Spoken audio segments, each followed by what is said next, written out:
Lots of stories float around about presidents. Some are true, some are made up. One story about Lyndon B. Johnson sounds wild. It sounds like something from a movie.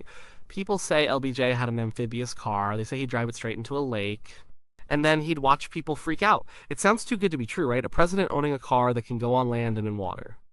It's a pretty specific image, but this isn't just a tall tale. It actually happened. LBJ really did have an amphibious vehicle, and he really did use it to prank unsuspecting guests. It was one of his favorite tricks. He loved to mess with people, especially powerful people. People who thought they knew everything. The story tells you a lot about the man. It tells you about his sense of humor, it tells you about his personality. He was a big man. He had a big personality, and he lived a big life.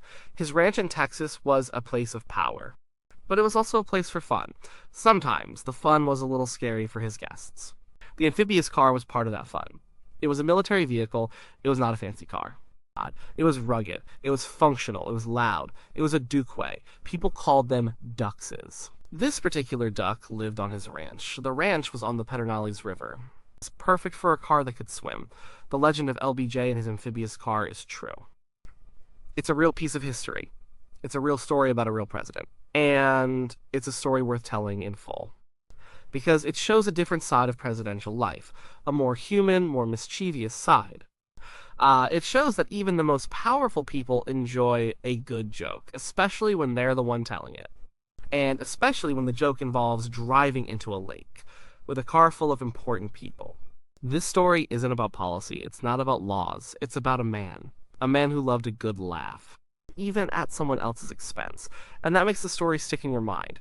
It makes you remember LBJ, not just as a president, but as a person with a great, if slightly terrifying, sense of humor. LBJ's ranch in Johnson City, Texas, was a special place. He called it the Texas White House. It was where he spent a lot of his time. It was where he did a lot of his work. But it was also where he relaxed. And it was where he entertained. He had many important visitors there. Presidents, foreign leaders, powerful senators. All came to the ranch. They came to talk politics. They came to eat good Texas barbecue. And they came to experience LBJ's unique hospitality. Part of that hospitality involved showing off his property. He loved to drive people around his ranch. He liked to show them his cattle. He liked to show them the land. And he liked to show them the Pedernales River. This river ran right through his property. It was a defining feature of the ranch. The river was also key to his most famous prank. The idea of a car that could go in water seems strange, but these vehicles were real. They were developed during World War II. The Duquay was their official name. It was a six-wheel drive amphibious truck. It could carry soldiers, it could carry supplies, it could go over land, and it could cross water.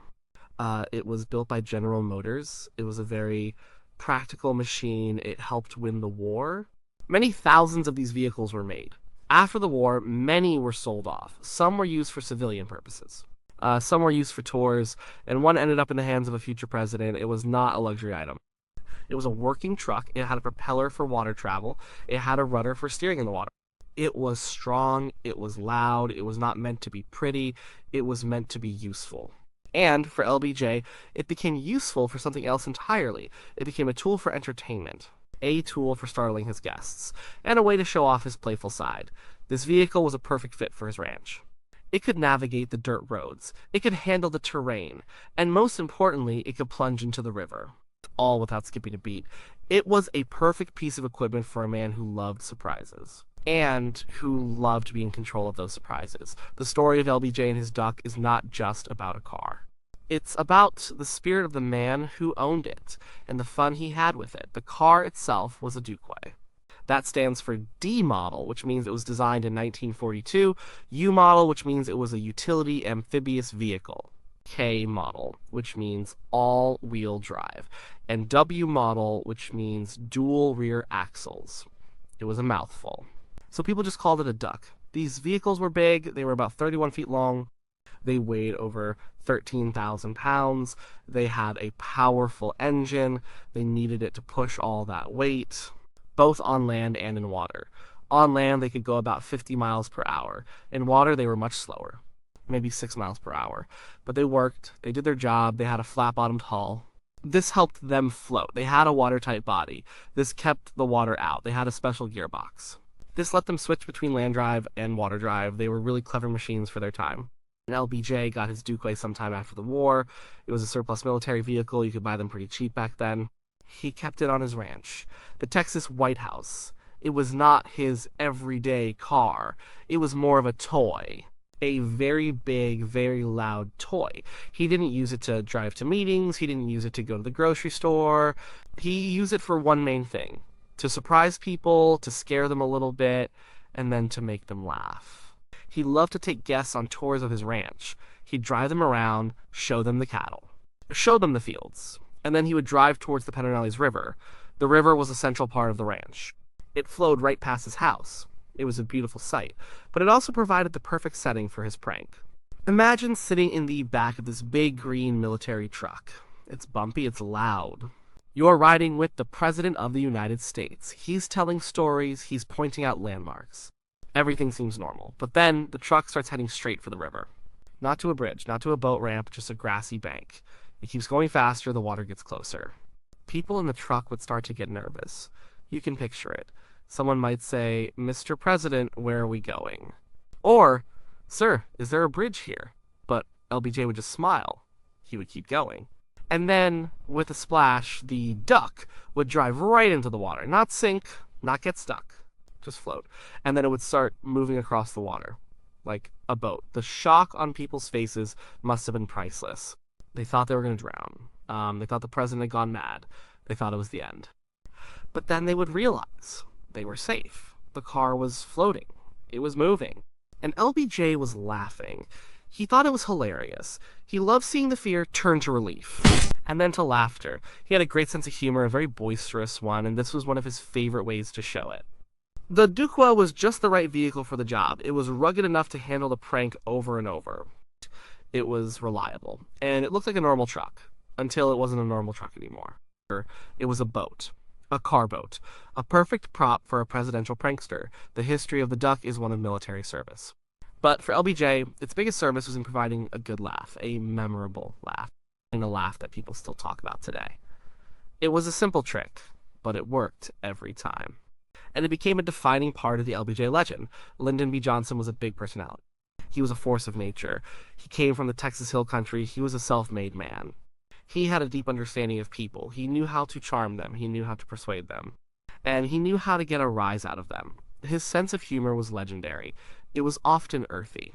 It was sometimes crude.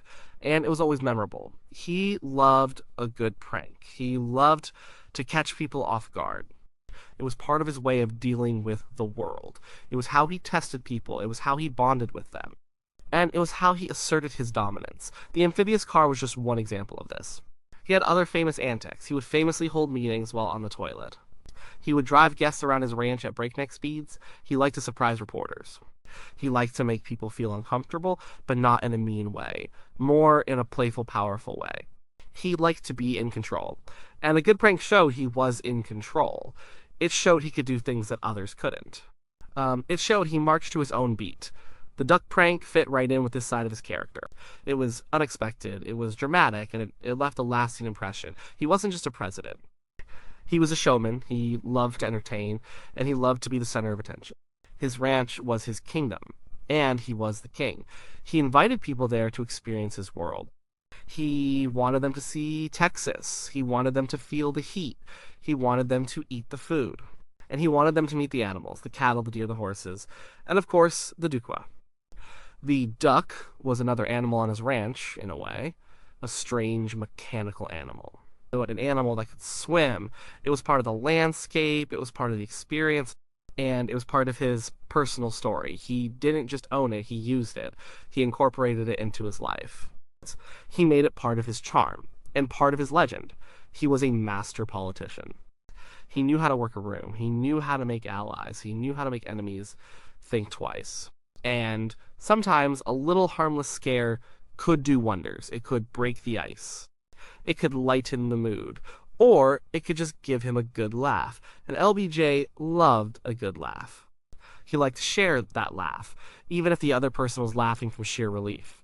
The prank was a reflection of his confidence. It was a reflection of his self-assurance.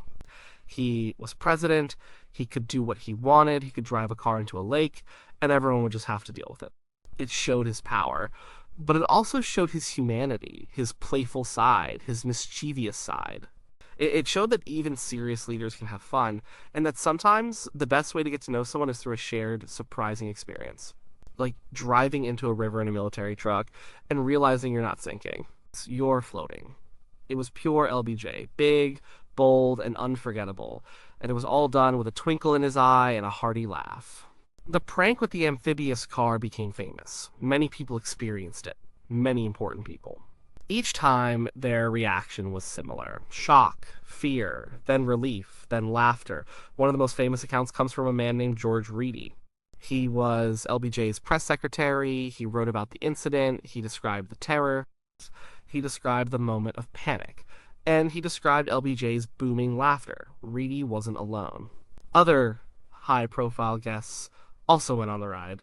Secretaries of State, senators, or generals. All were fair game for LBJ's sense of humor. They came to the ranch for serious talks. They left with a story they would never forget. Here's how it usually went down. LBJ would be driving, he'd have a few guests on the Duqua, he'd be talking about the ranch, about the beauty of the Pedernales River. He'd make sure everyone was feeling relaxed. Maybe a little bored even. Then he'd turn the duck towards the riverbank. He wouldn't slow down. He would accelerate. The guests would look at each other, their faces would show confusion, then concern, then outright alarm. Someone might yell, someone might grab for something. They would think they were about to plunge into the deep, cold water and sink. They would think this was a terrible accident. Or worse, that the president had gone insane. But then, the vehicle would hit the water. It would make a big splash. Water would spray everywhere. But it wouldn't sink. It would just float. And then, the propeller would kick in. The Duqua would start moving across the water, like a boat. At this point, LBJ would turn to his terrified guests. He would have a huge grin on his face. He would burst out laughing, a big Texas laugh. He would say something like, "Well, what'd you think? We're not drowning today." Or, "Don't you worry, boys, this here's a boat." The tension would break. The fear would turn to relief. And then the guests would start laughing too. They'd laugh at themselves. They'd laugh at the president. They'd laugh at the absurdity of it all. It was a moment of pure, unadulterated shock, followed by pure, unadulterated joy. Some people might have been annoyed. They might have felt tricked. But most people remembered it as a funny story, a unique experience, something that only LBJ could pull off. It broke down barriers. It showed a different side of the president. It made him seem more human, more real, more like a character from a tall tale. But it was all real. The fear was real. The relief was real, and LBJ's joy in the prank was very real. It was a powerful shared experience. And those shared experiences often create the strongest bonds, or at least the most memorable stories. These stories were repeated for years. They became part of the lore of the Johnson presidency.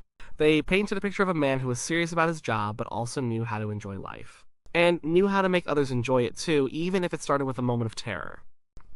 It was his way of making an impression, and he certainly did, every time. The story of LBJ and his amphibious car is more than just a funny anecdote. It's a key part of his legacy. It tells us something important about the man. It shows his distinctive personality. He was a larger-than-life figure.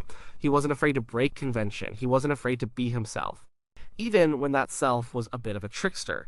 This story has stayed popular for decades. People still talk about it. It's because it's so vivid, so surprising, and so utterly blasé. It paints a picture of a president who wasn't always stiff and formal. He had a playful side, a mischievous side, and he wasn't afraid to show it. The Duqua itself eventually became a museum piece. It's now on display at the Lyndon B. Johnson National Historical Park. You can go see it. You can imagine LBJ behind the wheel. You can imagine the terrified faces of his guests. It's a tangible link to that famous prank. It shows that even the wildest stories can be true. The car represents more than just a vehicle. It represents a moment in time, a slice of presidential life that feels very human. It wasn't about politics, it wasn't about policy, it was about personality, it was about connecting with people in his own unique way. This prank also tells us about power. LBJ was president. He held immense power. And he used it sometimes for simple fun, to control a situation in a surprising way, to elicit strong reactions from people. It reminds us that even presidents are people. They have their quirks, they have their humor, and sometimes their humor involves driving a military truck into a river. The story serves as a kind of folk tale. It's passed down, it grows a little with each telling. But the core truth remains. LBJ did it, and he loved doing it. It also highlights the setting of the Texas White House. The ranch was important to him. It was his home. It was where he felt most comfortable. It was where he could truly be himself. The landscape, the river, the open spaces. They all allowed for this kind of playful behavior. It's hard to imagine a president pulling off such a prank at the actual White House in Washington, D.C., but in the wilds of Texas, on his own property, anything was possible. It was a place where presidential formality could be shed, where a powerful man could just be a man. A man who loved a good joke. So, did Lyndon B. Johnson really have an amphibious car? Yes, he absolutely did. It wasn't just a rumor. It was a real Dukwa, a military vehicle from World War II. And did he use it to drive guests into a lake and scare them? Yes, he did that too. Many, many times. It was one of his favorite pastimes. It was a memorable prank. It cemented his image as a president with a distinctive personality. It's a fun, humanizing story. It shows that even the most serious jobs can have moments of lightheartedness, and that sometimes the best way to get to know someone is through a shared moment of surprise and laughter. It's a true story, a good story, and a story that will likely be told for generations to come. It's a reminder that history isn't just about dates and policies, it's also about people and their unforgettable quirks.